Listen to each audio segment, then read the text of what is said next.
Want to find your seat for the event of your choice but can't get one that fits your desire or your budget? Well, my friends, SeatGeek has you covered. SeatGeek is the official sponsor of the Snake Sports Talk Show. With a list of over hundreds of events to choose from, SeatGeek will assure you that you won't miss your seat with the amazing view of your choice at the most affordable price. Whether it's looking for your best seat in the house of your favorite sports team, finding live concerts to get you closer to your favorite artist, or enjoying your spot at your favorite live shows, comedies, and more, SeatGeek has it all just for you. Go online to SeatGeek.com or download the app on your mobile device through Google Play and the App Store. And as a special offer before checkout, use promo code SNAKESPORTS and save yourself $20 off of your purchase of your first ticket and experience why SeatGeek is the most trusted ticketing app for your next event. Remember, that's SeatGeek.com and download the app on your phone with promo code SNAKESPORTS for $20 off and find your seat with SeatGeek.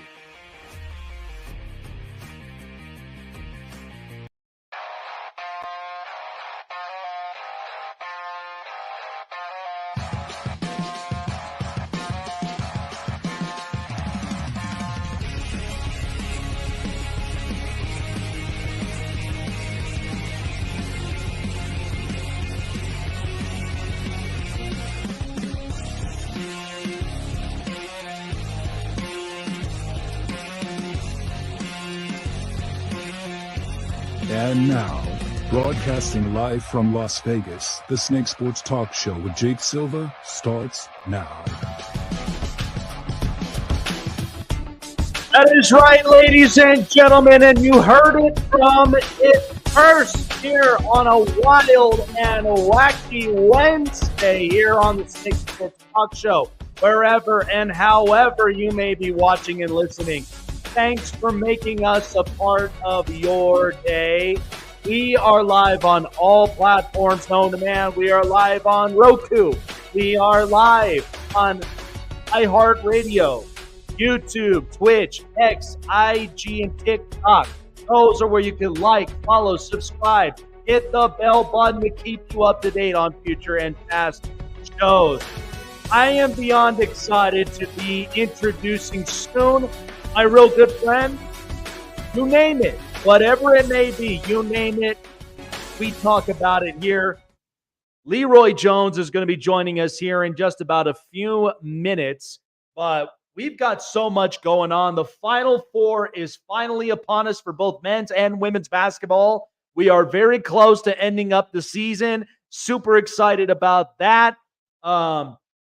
It's been really entertaining for as long as we've had it. And so this will be interesting to see exactly how the rest of the tournament really does pan out. But UConn, Purdue, Bama, NC State, I'm all for it, all about the stories.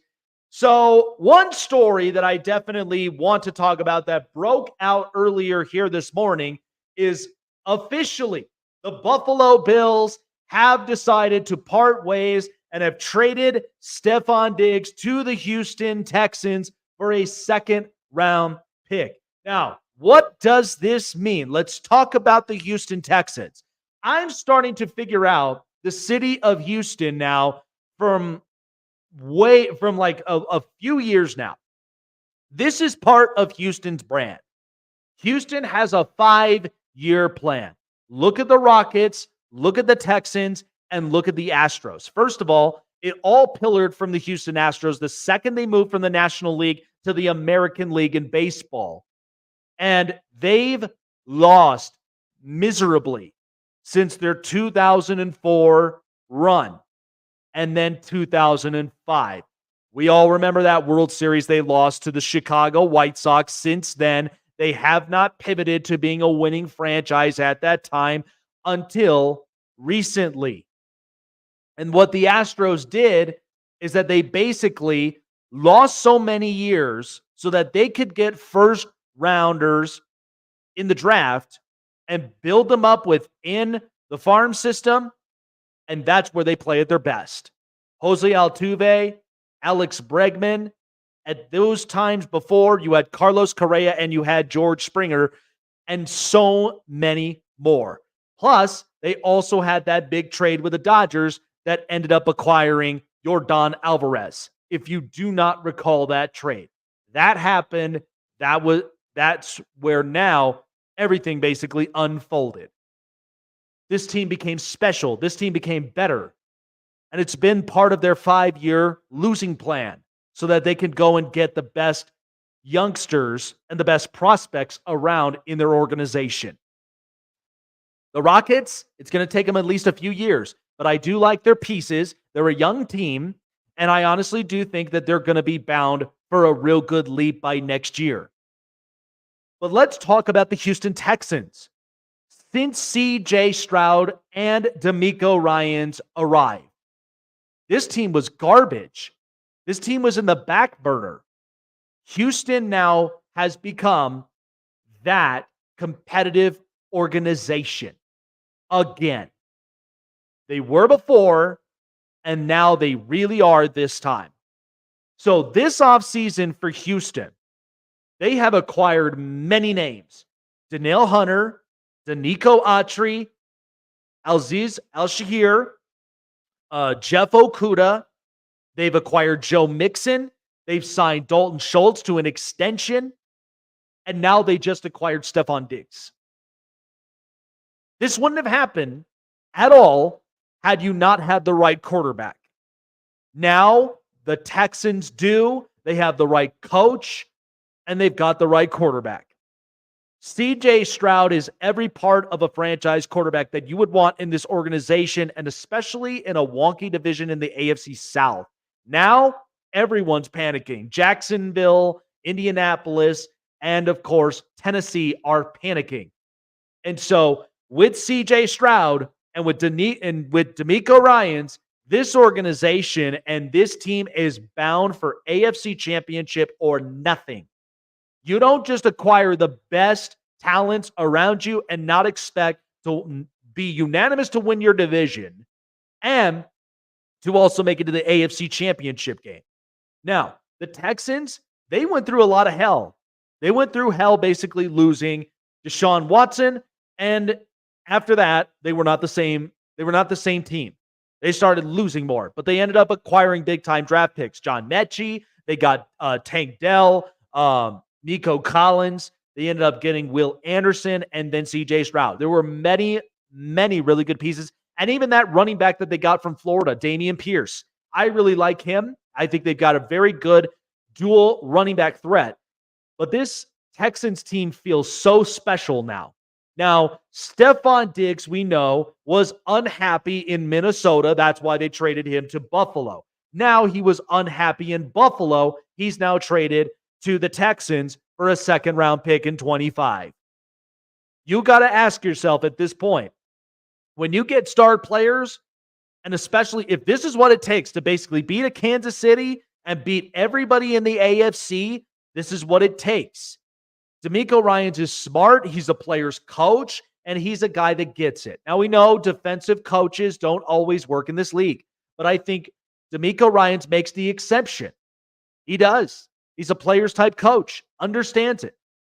And do we think this team is good enough to end up winning the Super Bowl? We don't know yet. We're just seeing all these moves. So Stephon Diggs really does bump up their odds to not only win the division, but to make it into the AFC Championship title game. That's the way that it is. In the NFL, you've got to be big on offense. You've got to be very efficient at it, and it all starts from the star quarterback. And then you've got to have the smart, capable head coach. You've got to have an offensive line that is willing to end up protecting the pocket. You've got to have a really good, strong offensive line, and then you build around the offensive weapons, and he's got a ton of weapons. I mean, C.J. Stroud, this is probably the best groom-up I think I've seen for any star quarterback at this point, and it's only going to get better from here. But I think the Texans right now are the scary team to basically look out for. They've loaded up, especially in a loaded AFC conference, because last year the AFC was wide open. Joe Burrow and Justin Herbert both got hurt. Trevor Lawrence, he was hurt. Then there was inconsistencies with the Jags. And then Patrick Mahomes, no star receivers outside of Travis Kelce, and they were wide open. They were in their heads. And yet the Chiefs still won. So The Texans are there to prove a point. They're tired of the Chiefs. They want to rewrite the narrative, and I don't blame them one bit. I think ultimately, you start to look at this roster from top to bottom. It's loaded, it's stacked, and it's also got mixtures of young and old, young and veteran pieces. So, and this is going to be very well groomed up by the time Houston, when it's all said and done, this will be a team that's not going to be going away for a long time. So I think the Houston Texans are primed up there to win more games. I do think that this allows them to really be a tough football team in the AFC, and I think, honestly, in the NFL as a whole. Now, what does this mean for Buffalo after moving on from Stephon Diggs? Now, I've gotten a lot of these trajectories and a lot of these projections of what the Bills and Josh Allen were before Stephon Diggs arrived and then shortly right after. And a lot of people, they all have different opinions. They all do. So I'm pulling up at least the stature, but I do think Stephon Diggs, and let me be honest with you guys, Stephon Diggs was not solely all part of what the Bills team was. Ultimately, when you look at the Buffalo Bills and Josh Allen, it was a very tough team. It was a tough team, but it was young, and they were building something different there. But once Stephon Diggs arrived, it was different. It did feel like that they very much are the toughest team, at least in their division, and even in the AFC. But I think you look at, from stats and projections, I'm not saying that Stephon Diggs did not have some sort of significance to this roster. He very much did. But I do think ultimately, when you start to look at it from top to bottom, it's not as great and it's not as big. Stephon Diggs, if you want me to be totally honest with you about him and basically like his play style, he's a deep ball receiver. Yes, he's very productive. Yes, he is a guy that basically gives you more percentages, more chances to win. He does. But ultimately, he's not entirely like the sole purpose of the offense. I don't think so. Now, I do think it's interesting because of the fact that Buffalo now needs to find a true number one receiver. Now, their win total, when Stephon Diggs, their win percentage that they had, the Bills won 77% of their games with Stephon Diggs. Now, without him, they are projected 53%. Yes, it is a hard loss. So, but here's the funny thing. Josh Allen and Justin Herbert are literally the same similar quarterback when you consider as far as what's happening right now, because they both lost their 1s and 2s. And so now the Bills have to come up with a really smart game plan, because if they don't, and they don't get a number one receiver, because right now the wide receiver group is so flat. So here was this impact, okay? So Buffalo, with Stephon Diggs, they had 10 wins with a 51.9% to win the division, 79.2% to make the playoffs, and an 8.5% to win the Super Bowl. 8.5. Mind you, that's what it is. Without Stephon Diggs, they won 10 games, 47.3% to win the division, 74 to make the playoffs, 7.2%. Not as bad as you think it is. That is not as bad. Because now with the Texans, before this trade, they were winning 8. They were winning 8 of their games in the regular season for the Texans. They were 29.4% to win the division, 44.9% to make the playoffs, and a 1.3% to win the Super Bowl. Now, with Diggs, 9.2 wins, I think they'd be a 10-win team, maybe more. 39.2%, 58.5%, making the playoffs, and 2.4 to win the Super Bowl. Notice how those odds, notice those odds are not as drastic, but it does help the Houston Texans in multiple ways, but only slightly. Because the Texans, that's a 2.4%. Okay, that's what it is. And in the end, the Bills still have a 7% chance winning the Super Bowl. And they've got a 74.3% making the playoffs. It is not as drastic as many of you may think it is. It's not. The Bills will recover, and the Bills are smart enough. They will find their next receiver, but I am a bit concerned. And you should be. Because ultimately, this year is going to prove whether or not if Sean McDermott could fix this. Can he fix the offensive line? Can he get a true number one receiver? This is the big test in itself for Sean McDermott. And so I think the Bills, because I kept thinking about it, I feel like the Bills could potentially end up trading up to maybe going and getting a top receiver, or they might stay put at where they are at, and they might get the second best receiver out of LSU and Brian Thomas, which is very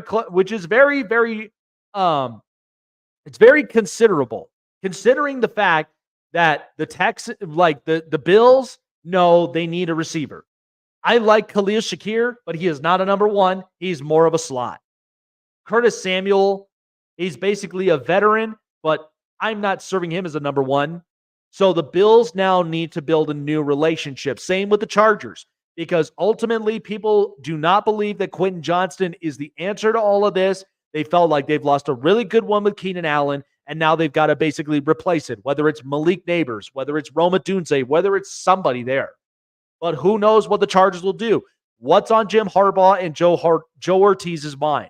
But Buffalo, this is Sean McDermott's time to really pass this test, because ultimately, if he doesn't, this is going to be smelling bad news for McDermott. And I feel like if he can't figure it out, he might get fired. In my opinion, I feel like the coach that might come up will be Mike Vrabel. Honestly, I think Vrabel may end up getting a phone call to go and coach his team. And why not? You're building toughness. You're building a culture. You can figure this out. They even had a decent offensive line when they had Derrick Henry. They ran the football. They had a star receiver. And that was not Mike Vrabel's call to trade away A.J. Brown at the Titans at that time. That was not his call. So he understands. He understands what the level of the NFL really, really takes. And so I think ultimately, if Sean McDermott doesn't work this out, there's a guy that may end up going for that head coaching job. All right. Leroy Jones around the corner. Really excited to be bringing him on, because we've got to talk about this. We've got to talk about college football or college basketball as well. And we got to talk about these ratings, because this is ultimately what it's all about. We name it. We talk about it. I'm excited to have him on. But I'm telling you, this is AFC Championship or bust at this point for the Houston Texans. There's no excuses. But as far as for Buffalo, Josh Allen is a really good quarterback. He's physically gifted, much like Justin Herbert. But the difference is that he's hopping over linebackers. He's hopping over defenders all the way around. And he's big. He's strong. He runs the football very efficiently. But I think ultimately the Bills have to make this right, because I know that there's been dramas, and I think Josh Allen has had enough of it, but they got to find now a new receiver. They got to find a new wide receiver, build a new relationship, build a connection, and that's ultimately what the Bills have to do. But that's up to Sean McDermott if he basically makes this happen. But like I said, I think the Bills, they'll try to figure this out, but they cannot afford to screw up this pick. There's been so much clarity that's been happening all around in sports now, and especially in the NFL, before we're even on draft night. I will, however, have my mock draft Friday night. So you do not want to end up missing that Friday show, mock draft, my first of 3 that I will have. And hopefully by the third one, we will have a lawful lot of clarity of what's going to happen on draft night. when I'm there, sitting there, picking my feet up, grabbing some popcorn, probably enjoying a cocktail, and I'd be excited for what the draft is going to bring. All right, folks. Well, like I said before, this show is sponsored by BetUS. And for those of you who lucked out on a lot of these contests that we basically have had now in the last few days, especially our 16 and Elite 8 contest, fear not, because BetUS has you geared up. Major League Baseball is swinging right now around the corner, and we are finally here on the season. Major League Baseball contests are going on, and also NHL Stanley Cup playoffs are right up around the corner. I'm super excited about it, but BetUS is the most trustworthy sports book in America right now for 30 years running. BetUS has you caught up in everything you need, from single to parlay leg bet. They have it all on their famous sports book section. Also, check out their casino line for all sorts of fun casino games, whatever you'd like. BetUS has been doing this thing for 30 years running on their famous sports book. You don't want to miss out on that. Major League Baseball, Stanley Cup playoffs, and so much more, and even in the Final Four. So go online to BetUS.com. Sign up here. Link is in the description as well. BetUS, where the game begins.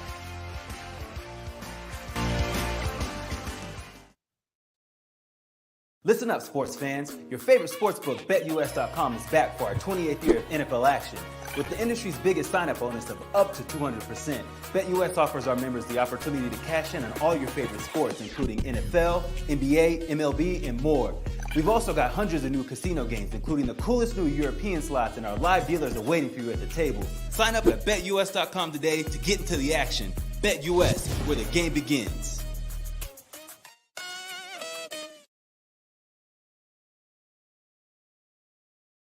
Check out the Con Man live on the Sports Corner, coming to a screen near you, giving you the greatest stories from basketball legends you've never seen before.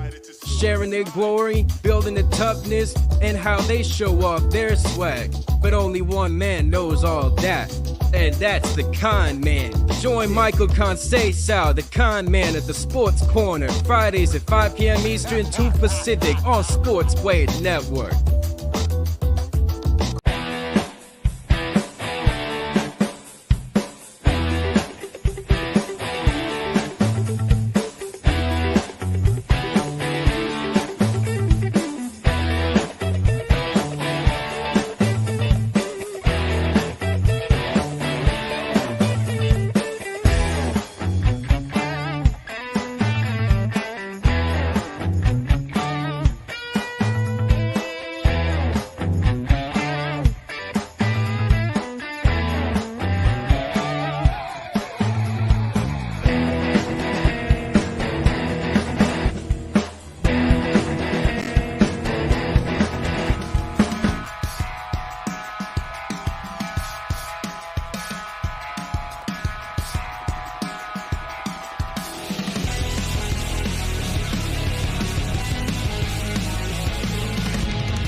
Don't lose your seat when you go online to BetUS or when you go to SeatGeek.com with the best seats available at the most affordable price. Go online, download it onto your mobile device through Google Play and the App Store. SeatGeek.com. They've got you all the hookups for your next sporting event, especially playoffs around the corner at Major League Baseball, now finally in full swing. Or get closer to your favorite artist, to your favorite concert of your choice, or many, many more. And when you go online, use promo code SnakeSports for $20 off of your first purchase of your first ticket. That's SeatGeek.com. Don't lose your seat. It's SeatGeek. All right, so he runs a show, and for many of you that basically listen in on, it's on Spotify. It's all over on everywhere you get your podcasts. You name it, they talk about it. Leroy Jones is joining us here up on the show. So, okay, Leroy, we've been talking about it. I've named it, and we're going to talk about it today. So, the big news, Stephon Diggs traded from Buffalo to the Houston Texans. I honestly do think this is AFC Championship or bust at this point. How do you kind of foresee the Houston Texans moving forward this next season? way they came through and got a playoff win last year, the way Stroud played, phenomenal. He obviously must have put a lot of work in because you don't see rookie quarterbacks in the NFL do what he did last year. You just don't see it these days. And they got the good offensive line, solid defense. Diggs is definitely a perfect piece. But will Diggs fit in, or is Diggs a cancer? I mean, why didn't they win in Buffalo more with him? That's my question with Diggs. I think from watching Diggs play over the years, he's the kind of guy that's give me the ball guy. He's not so much a team guy. He wants his touches, and if he don't get them, he doesn't really, be much of a team guy from what I've seen. But, with the addition of Joe Mixon at running back, they're going to be a tough out. I agree. I don't know if it's AFC or bust, but they're going to be one to watch, that's for sure. Yeah, I just honestly think that because right now, I mean, they're in a wonky division in the AFC South with the Titans, the Colts, and, of course, the Jaguars, who basically went down this year with as far as decimated injuries and inconsistencies. I'm not sure how Doug Peterson really ends up, coming back from a down year. But I think Houston, I've been figuring out this town now for the last few years. All of Houston sports, the Rockets, the Astros, and the Texans, it's a 5-year plan for them. They suck for 5 years, and then they all of a sudden start acquiring star power. I mean, when you look at the Astros, they've been losing for a long, long time, and it hasn't been the same since 2005. But they are smart enough to get first-round picks where they have Alex Bregman, they got Jose Altuve, they have Yordan Alvarez, and they started building within their farm system. I'm noticing the similar trend with the Houston Texans, and I think ultimately, if you get the coach right, which I do believe they have with DeMeco Ryans, and then you get the quarterback right with C.J. Stroud, I think at this point, the sky is the limit. They've got so many. I mean, I name a lot of different star players. Danico Autry, Danielle Hunter, Al-Shahir, or Aziz Al-Shahir, and they've also got Joe Mixon. I mean, at this point, this is no excuses, especially if this is the team you're loading up to play against Kansas City. You've got to be able to win those big games, right? Yeah, I agree with everything you're saying. But Kansas City got somebody pretty interesting today, too. I was listening to this about an hour ago. I was listening to it. Who did the Chiefs pick up? It wasn't Marquise Brown. It was somebody else. Oh, yeah, they did pick up Marquise Brown. Yeah, but they got somebody else. It'll come to me in a minute. Anyway, and when I heard who they got, I'm like, oh, my gosh, they got a chance at 3-peat. Oh, I know who they got. And I don't even know if this is all the way done deal yet. J.K. Dobbins is supposed to be a Chief. Yep. You give Andy Reid a healthy J.K. Dobbins, and that I'll tell you what, the Chiefs are going to be a tough out again. Now, the Texans, I agree, they have all the pieces, but they have not been there. That's the only thing in NFL football to break through and get that Super Bowl win. It's tough. I mean, Houston, don't get me wrong, they got a playoff win. That's great. They had a good season. They won the division. I believe they won the division, and I don't think they should have a hard time in their division this year. Yeah. Don't count out the Jags, though, because Lawrence is something. If they can keep him healthy, they need work on the offensive line in Jacksonville. But I do agree with what you said earlier about the Jags being inconsistent. That was kind of mind-boggling for me last year. They would show up one week and next week they'd just be like, gone. Like, what happened to them? It was just crazy. But the Texans should win it. They got to win the division first. I mean, I think they're shooing for the AFC playoffs. And I think they do have all the parts. The only thing that might stop is the experience. Yeah. And I mean, ultimately, yeah, because the Texans, it had been years since they'd been to the playoffs. I mean, last season was, it took a lot of people by surprise. But I think ultimately, when you get the components right, I mean, anything's possible. They win their division. They end up winning a playoff game for the most part, but then eventually we're stopped short against Baltimore. Now, I do think adding in a lot of pieces does become a big deal, especially if you're working your side of the ball, which is basically what DeMeco Ryans is doing the defense, and then eventually they're leaving it up with their offensive coordinator, Bobby Slowick, to end up working that offense.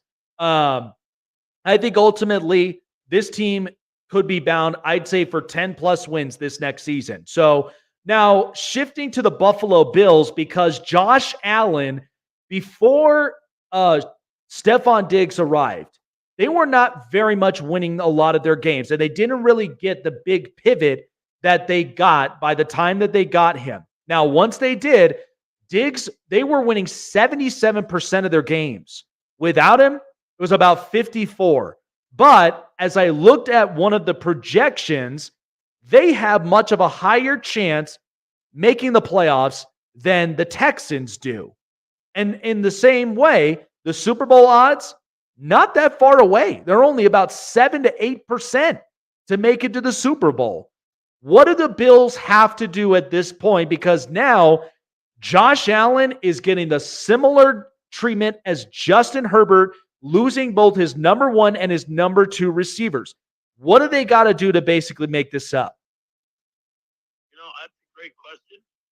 I don't have the answer to that, to be honest with you, although they are still talented, don't get me wrong. They got a pretty good line. I think that Allen needs to learn to rely on his running game more than trying to take the big games over and whatnot. And they have beat Kansas City a couple times in the regular season. They just can't seem to pull it off in the postseason. I got an even better question for you. I'm going to leave the Buffalo Bills for a minute and ask you, what do you think about the Ravens and their pickup this offseason? I think, honestly, they still are staying as a decent team. They're staying as a decent team. Ultimately, you get the quarterback right, and you end up winning at least about 75 to 80% of your games. You're guaranteed making the playoffs. That's the biggest thing. Oh yeah, and they had Derrick Henry. That's gigantic. Yeah. And I think ultimately, when you have a guy like Lamar Jackson, who's basically, he works with everybody, and in the end, you give him Zay Flowers, and hopefully year 2, he really does pop off. Anything's possible at this point with the Baltimore Ravens. Now, I do think defensively, it'll be interesting because you lose Mike McDonald to Seattle, so the defense might be a little bit different, but I'm still getting the quality pure thrower and an elusive runner. And John Harbaugh, he's ultimately the smartest coach that you've got in this organization. Yeah.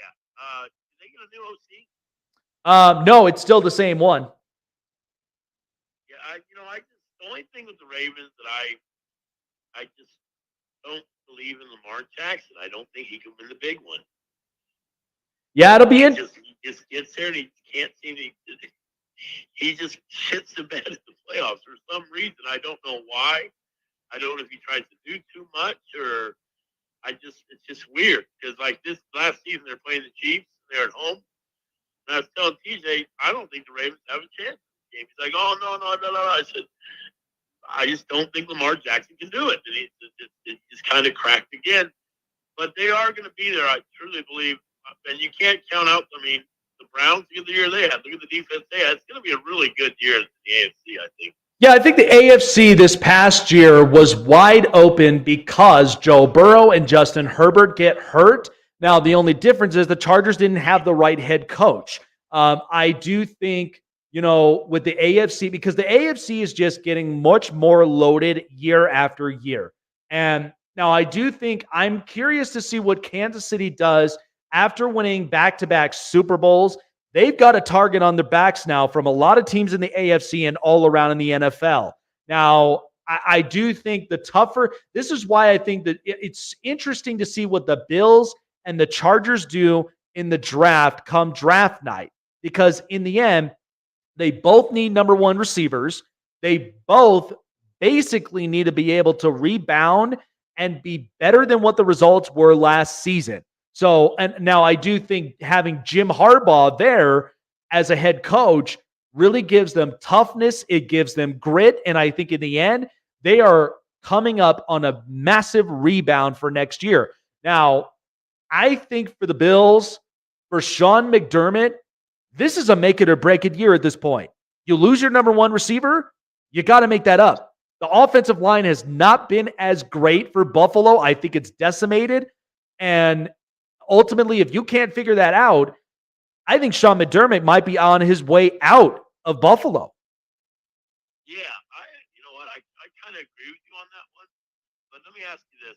say they win a playoff, they go back to the AFC Championship and lose again. You think they get rid of him? You think it's time to change it up? Or, I mean, because Josh Allen's he's not too old yet. And, I mean, David McDermott, he did turn them back into winners. So they were quite bad for quite a while. Yeah, and Josh Allen's coming along, and he's still young. What is he, 26 now? Yeah, and that's the lucky break, is that they have Josh Allen as a young quarterback. That's the big break that the Bills have, is that Josh Allen's still young. But the last thing you want to do, if you don't develop the run game, you don't want him to end up in a career like Cam Newton, where he was just injury prone because they relied on his legs and they were not able to basically give him enough support. Oh, I agree 100%. It's just a matter of time, the way he runs the ball. I mean, I know he's a big dude, but I don't think he's bigger than Cam was. I mean, but like you said, you can only take so many hits at that level. I don't care who you are, how big you are, how fast you are. I'm shocked Mahomes hasn't been crushed yet. I think they're starting to figure him out a little bit, but he's elusive as they get. I know I'm a little bit older than you, so he kind of reminds me. People might laugh. He reminds me of Fran Tarkenton a lot, but with way more athletic attributes. He's faster, maybe a little better arm, but his elusiveness. Oh, Fran Tarkenton used to do stuff on the football field that was ridiculous. But this is before you were even born. Yep. I mean, this is we're talking 40 years ago. This guy was a little 5'10", 5'11" white guy, could throw the ball decent, but man, nobody could tackle him. But he won. The Vikings won. They never won a Super Bowl, but they went to 4 of them with him. Yep. So, I mean, that guy, and Mahomes is just very similar to that. And I in this day and age, with all the athletic ability in the NFL, I'm shocked that nobody's gotten him and really put a hit on him yet. It's going to happen eventually. Oh, I think the time. Yeah, I think the time's going to be coming up around the corner at some point because, I mean, like I said, you win back-to-back Super Bowls, you automatically have a target on your back, and eventually all these teams in the AFC, they've really got to figure it out, and they really got to find any and every way to basically stop Mahomes and Andy Reid in their tracks. So let's shift over to this because now we are officially on the Final Four in March Madness. So we got UConn, Purdue, Alabama, and NC State, which I think all those stories are very unique. UConn, they've developed a winning program for the last few years, and I've always loved watching their women's basketball team, but I think their men's now have really established that culture, love their head coach, and I love the way that they've approached it. But I also do think, I mean, you look at Zach Edey right now as, the kid out of Purdue. People are asking, whether or not if his skill set really translates in the NBA. But to be honest, a size like that and what he's currently doing, sure, you could shape up his skill set to be better, but I think anything's possible for him by the time he makes it into the NBA level. How do you kind of outlook this Final Four? Because ultimately, I think UConn is the big favorite right now. But that NC State and Alabama team, that's going to be very interesting to watch. Yeah, I don't think you're going to like my outlook. I watched a lot of college basketball, and I've been watching it. And once again, I'm a little bit older than you, and I have seen a few more teams than you over the years. From the 90 UNLV Rebels, born and raised in Vegas, they were phenomenal. I was actually a ball boy for the 1977 Rebels when I was 8 years old. And that team averaged 109 points with no three-point line and no shot clock. And I still say to this day, that was the best college basketball team I've ever seen, man for man, with the bench they had and everything. They did not win it. They lost in the Final Four, I believe, North Carolina that year because North Carolina stalled the game out because there's no shot clock. Now, back to this year. UConn's team this year, far better than UConn's team last year, I believe. Better bench. Starters, they're equivalent, if not better. I don't think they have any weaknesses. They can play slow down tempo. They can run, and they're so unselfish. They don't care who scores what. They just want to win. Got Danny early. I've been listening to interviews from him. In fact, I listened to an interview for about a half hour on the radio today, and man, he's the new Coach K or Dean Smith. He's the new top dog. I don't see them losing unless they get some major injuries real fast. Before St. John's played them in the Big East tournament, they asked Rick Pitino, who's an all-time Hall of Fame college basketball coach. He's won everywhere he's went. They said, Pitino, what do you need to do to beat UConn? And his answer was, I need 7 of their guys to get COVID tonight. So, I mean, if Pitino says something like that about a basketball team, they got to be pretty loaded. Now, on that note, anything can happen in the Final Four. And out of all the teams that got the momentum, I think Edey is a horse. He's a beast. He's going to get his 20-20 or 30-20, whatever. I don't care who he plays against. NC State's got all kinds of momentum. They're riding a 9-game winning streak. They walked through the ACC and won. They got to the Final Four. I just don't think they match up with UConn.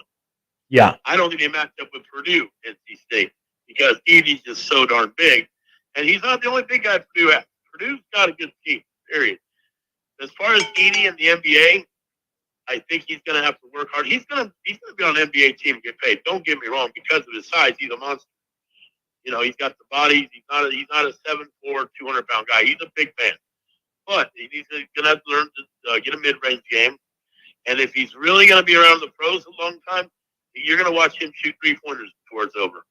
As crazy as that sounds, that's the way the game is now in the NBA. Yeah, I mean, ultimately becoming a shooter's league, I mean, that's ultimately what the NBA really has become. I mean, I've talked about this before. I mean, you look at, and I mean, you talk about how great, you know, Dan Hurling's program is in UConn, which I think is honestly the best. I mean, he does bring that old school vibe, and he also does bring a little more of that intensity, even in, you know, next generation techniques. But I do think, I mean, ultimately, you can't be very disappointed when it came to, you know, North Carolina and when it came to Duke. I think ultimately because of both those programs, they were coming off great coaches, Roy Williams, Coach K. I mean, those are hard shoes to fill. But ultimately, I know the program, I know the brand, and I know that they're not going to sell themselves short. They're going to get any and every way that they possibly can to get the right talents around them. But I think Kentucky with John Calipari, I mean, the one and done deal is just dead. And it's not looked any better. I mean, men's basketball has been decent this year, but I've noticed a drop in ratings, and it's not looking really, really bright for them. And then when you look at the NBA, I want to enjoy watching basketball. I want to be able to enjoy it. But at this point, when you've got this kind of problem, there's got to be some way to basically solve this at some point before it's too late. Yeah, I think the NIL has a lot to do with the college fans, the transfer portal, and the players getting paid. And I'm curious to see how that goes, because the NCAA tried to strike a deal with the NIL. They want to be involved in paying the players. The NIL said, no, you had your chance to pay your players, and we don't want nothing to do with you. But now, on that note, the NCAA still has the right to say, hey, this guy's not eligible. We need, you know, grades from this and that. They still have some kind of power. So, I mean, college basketball could get real bad, because these kids are being recruited, and all they're saying is how much. Yep. They don't give a shit about the school. They don't care about and then it's sad, because you know what? You can only play for so long, and I feel no pity for any professional athlete that gets done playing pro sports and he says, oh, I'm broke, I got to live in the street, poor me. No.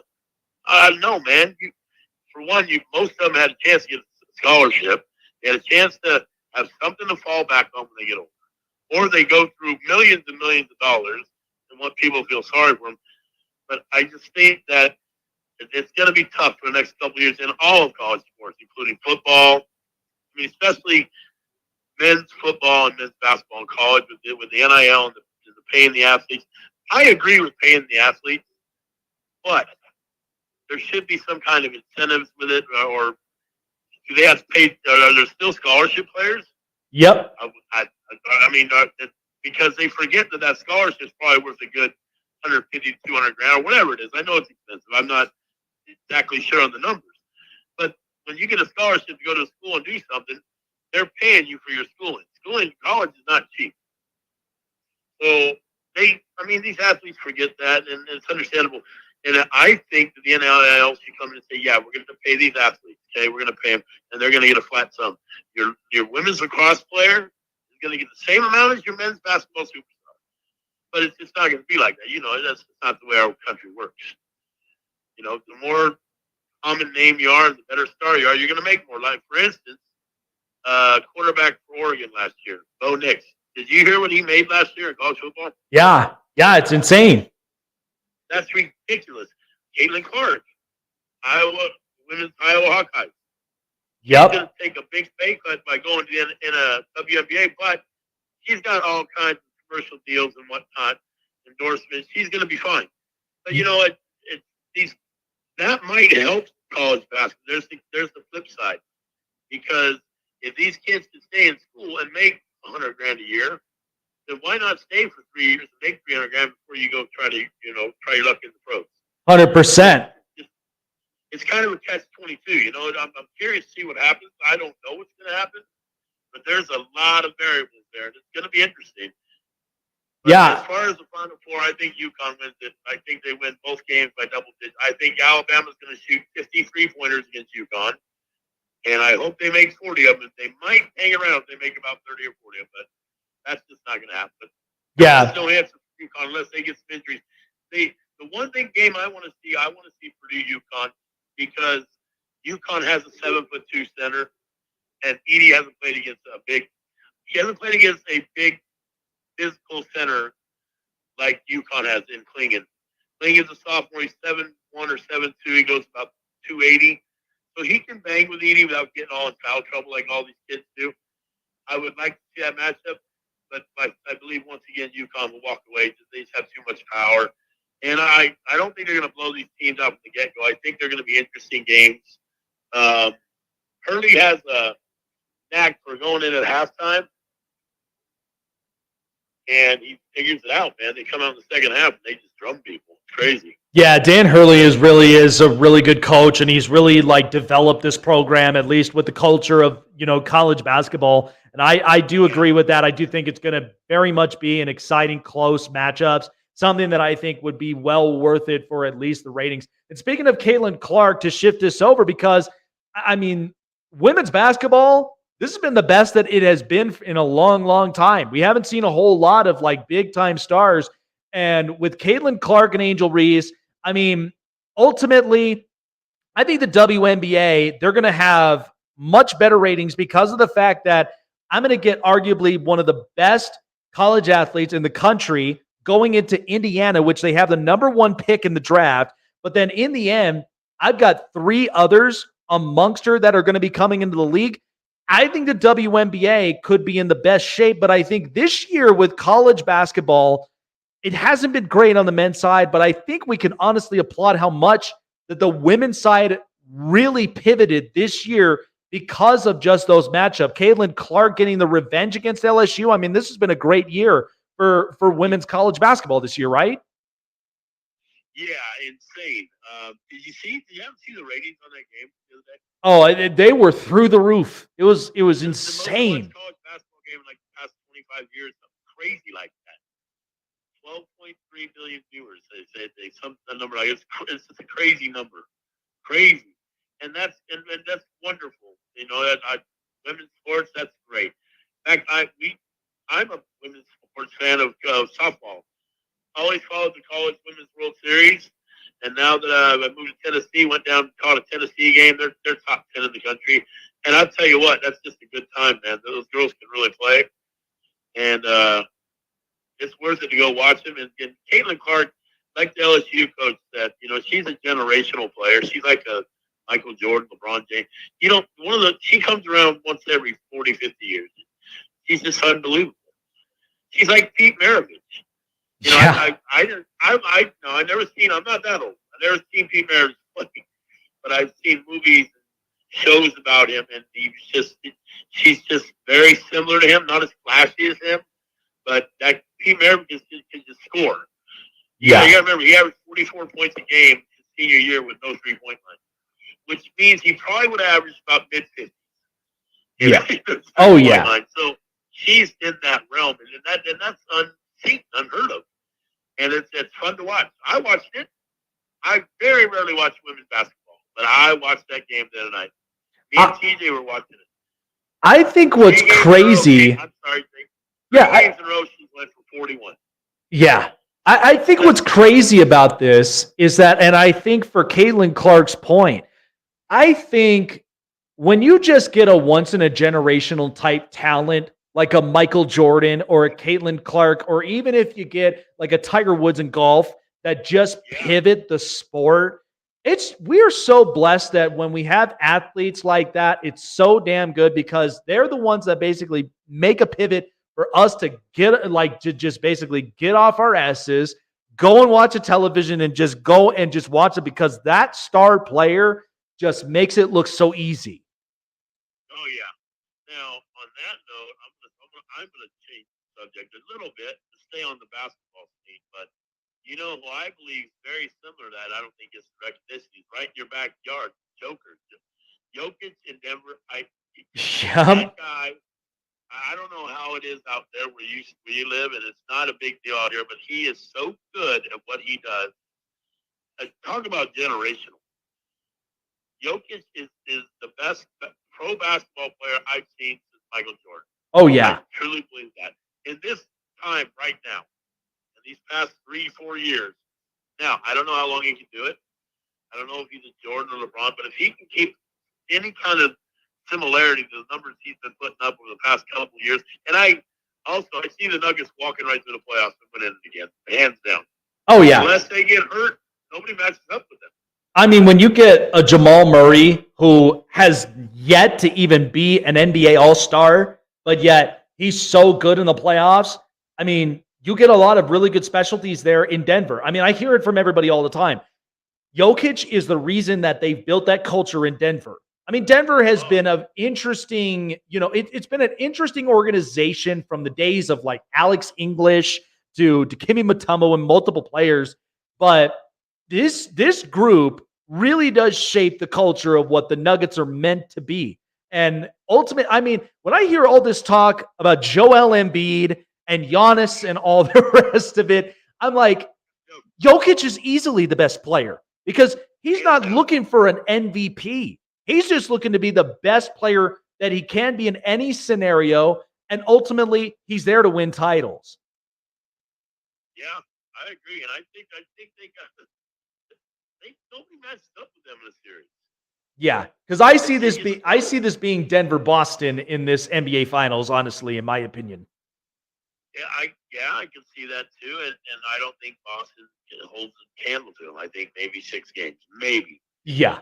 Oh yeah. Oh. But I like I said, without barring big time injury in Denver, they might win 3 or 4 in a row. 100%. Unless the organization gets stupid, trade somebody away. I mean, you got a nucleus of Aaron Gordon. Yep. Michael Porter Jr., who's only getting better, and then you got Jokic. They're so good, and they're so big, and they're so athletic. They're scary. Yeah. I mean, Murray's what, 6'5"? He's their smallest starter. Or Pope. What is Pope? No, Pope's 6'6", I think. Yep. And you got Gordon 6'10", and what's Porter 6'9", 6'10". Yep. And then how do you match up with that? Yeah, I mean that's the thing. You can't even match up with that. And that's kind of how I feel about UConn. And it's crazy because I said something to Leroy when the Chiefs won repeated on the Super Bowl, which unfortunately I had them doing that because I can't stand them. But I see good. I know what's good, like it or not. It's not in my heart. That's what I'm watching. The Chiefs are, unfortunately, they're a little bit of a dynasty right now. And if they three-peat, they're definitely a dynasty. But I told Leroy when they won, I said, I told TJ when they won it again, I said, I think this is the year of the repeat. And then the way UConn looks right now and the way Denver's just kind of hanging around the 2-3 slot, the NBA players really don't give a damn about the regular season. You can tell by how high the scores are. Nobody plays defense. Nobody puts a lot of effort into it. Till late in the season, and they want to play, make sure they're in the playoffs. I think NBA playoff basketball is good basketball. Oh, 100%. Much like, the World Series is great baseball, and yes, so it's yeah. So it'll be interesting. I'm excited for the Final Four. Cannot wait for it. I'm definitely going to be keeping an eye on UConn. because I do think that that's going to be, I mean, they've built a culture, they built a great program, and I do think that they are the team to basically ride this all the way. Leroy, appreciate you taking the time, man. Love your show, man. Definitely am going to be tuning on each time you got an episode coming out. Leroy joins of You Name It. Let's Talk About It podcast. We'll catch you soon, my friend. Thank you, Jake. Have a good night. You too.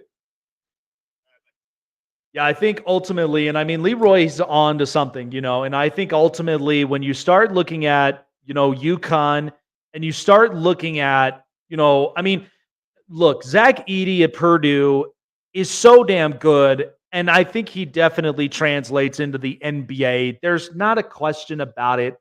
I get tired of people that basically think that, because his size, his scoring ability, who cares? If you can honestly translate it where it's NBA, it's fit for the league, I mean, that's more than enough. So I wanted to touch upon this subject. So the Stanley Cup playoffs are right up around the corner. And one team in particular, now there are at least a couple of teams that right now are basically outside looking in. And as of right now, in the last few games that they've played, the Philadelphia Flyers right now, and they have been a team for the last few years, and they've been the same exact thing over and over and over again. So the last few games dating back from March 24th, they have now lost 5 straight. Not good. And their last win came up on March 23rd against the Boston Bruins. Now, they are playing the Buffalo Sabres on April 5th. And you better hope that something gives, because right now, as I look at it with the NHL playoffs, you look at the standings and you look at the wild card. I mean, Philadelphia is right there up on the 3rd spot in the Metropolitan, and they're already on a losing streak. And the team that's basically right there behind them, yeah, not good. The team that's behind them are the Capitals, and they're 1 point away. Philadelphia's not looking great.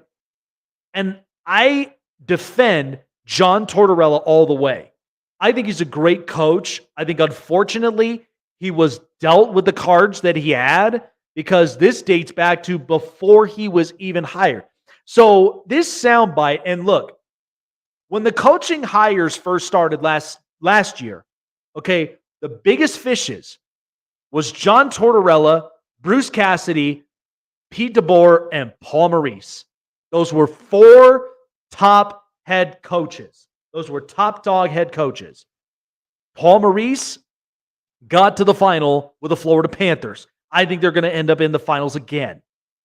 The Vegas Golden Knights with Bruce Cassidy won it all last season. They could be a threat. And then there's Pete DeBoer, defensive culture. That's what he's about. And that's what Dallas has been. Philadelphia, John Tortorella, they are zero filter. They don't give a damn. And ultimately, they're going to play their best hockey. But you can't blame John Tortorella because of the fact that Carter Hart had personal issues. That's why you lost your goaltender. They've been riddled with injuries. They've had inconsistencies. They've always been a team that's gotten hot when it came to the months of October, November, December. But when it's February, March, April, and you get cold, that's not good. That has been a vibe that has been happening with the Philadelphia Flyers for years and years. And when Chuck Fletcher was the GM of this organization, it was bad. So John Tortorella spoke about this right now on the current 5-game winning streak. Here's what he had to say, and I'll defend Tortorella for this. Down to, right? It always comes, oh, they're going to quit on him. It follows me around. And so be it. If a player's going to quit on me, or players are going to quit on me because I'm trying to make them better people and better athletes, you got the wrong damn coach here, and you got the wrong damn people here. So I'm not sure what goes on. My job is I am going to push athletes, and I try to stay away from I have other things on my mind that I don't give you. I was in control the other night. What I said I meant, And quite honestly, when I watch the tape now, I'm more concerned than just the second period because I'm so proud of the team getting here. And I guess now the narrative out there is, because I've heard from other people, that they're young, they're not supposed to be here. Bullshit. We're here. We're here. Face it. And let's be better. And I don't think we're ready to be better. And that's my problem with us right now. And it is my job. I have not done a good enough job to get them over the hump after playing those 7 games. And then each game as it goes down, we have 6 left. I haven't done a good enough job to make them understand we have to be different now. We have to be at a different level. That's my frustration with me, and that's my frustration with the team. And if people can't handle it, so be it. I mean, ultimately, John Tortorella is not the problem. He's a damn good coach. He's as real as it gets. If you think that firing John Tortorella is going to solve things for the Philadelphia Flyers, you're wrong. You're wrong. Because ultimately, this has been a problem that stemmed with the Flyers from way before he even arrived. And thank God John Tortorella is in Philadelphia because he fits the culture. Travis Konechny, Sean Couturier finally comes back. And you got all these young kids and Cam Atkinson. So why are we trying to basically blame John Tortorella for this problem? John Tortorella is very much as real as it gets. Okay? When he gets frustrated, he lets you know. If you're saying something completely like blasphemic or something that's completely asinine, he'll let you know about it. But I would love to be coached by Torts. I would. Because ultimately, he brings the fire, he brings the passion, and he wants the best out of his players. And he's ultimately well respected as a head coach in this league. So it's not that the Flyers can't possibly end up getting it done. The question is what the organization is going to do to help that. And I think that if the Philadelphia Flyers make it into the Stanley Cup playoffs, they will be a first-round exit. They'll be lucky enough if they even touch the second round. They'll be lucky enough if they even touch the second round. It's a young team. He's been decimated with problems with what Philadelphia has long instilled for a very long time. This is what has been a problem.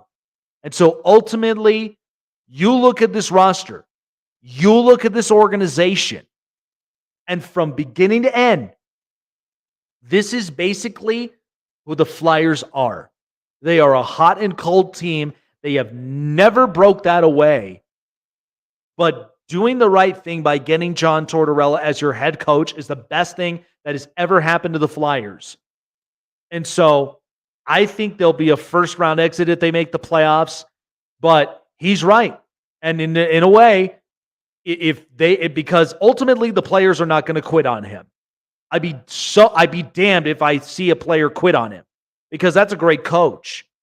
John Tortorella does everything and he sheds blood, sweat, and tears, okay, to make it happen.